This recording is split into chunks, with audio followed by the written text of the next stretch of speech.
Un chiffre à présent, il s'envoie chaque jour dans le monde 288 milliards de mails. Des messages que vous ne regardez peut-être même pas ou dont vous abusez sans doute un peu.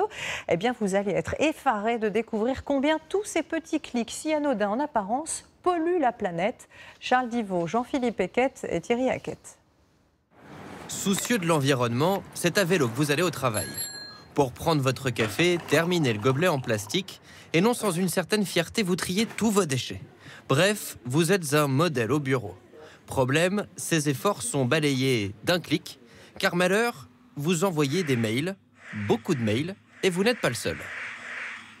Si je vous montre mon téléphone, je pense que je dois être à 15 000 mails non lus laissés sur ma boîte mail en surcharge comme ça. Je crois que j'ai 3500 mails en attente. On envoie une vingtaine de mails, trentaine de mails par jour.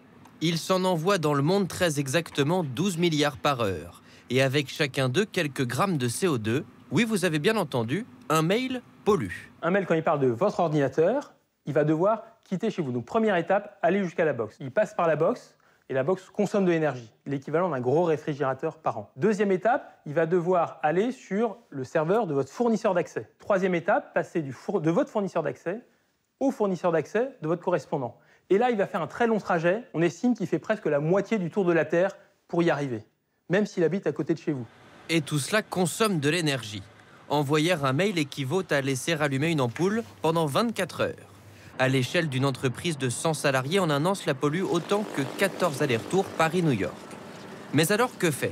Tous ces messages sont-ils indispensables?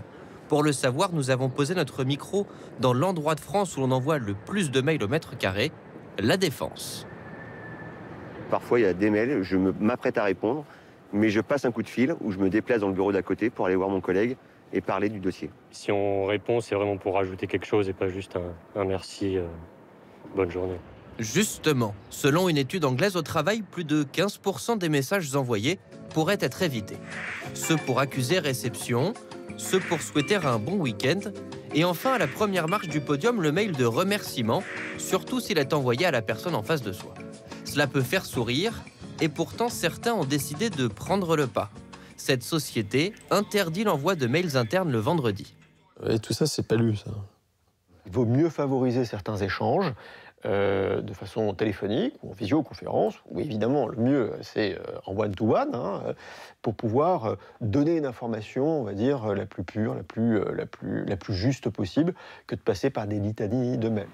Privilégier les rapports humains permet donc de moins polluer, un bon réflexe à prendre alors que le secteur du numérique pollue autant que celui de l'aviation.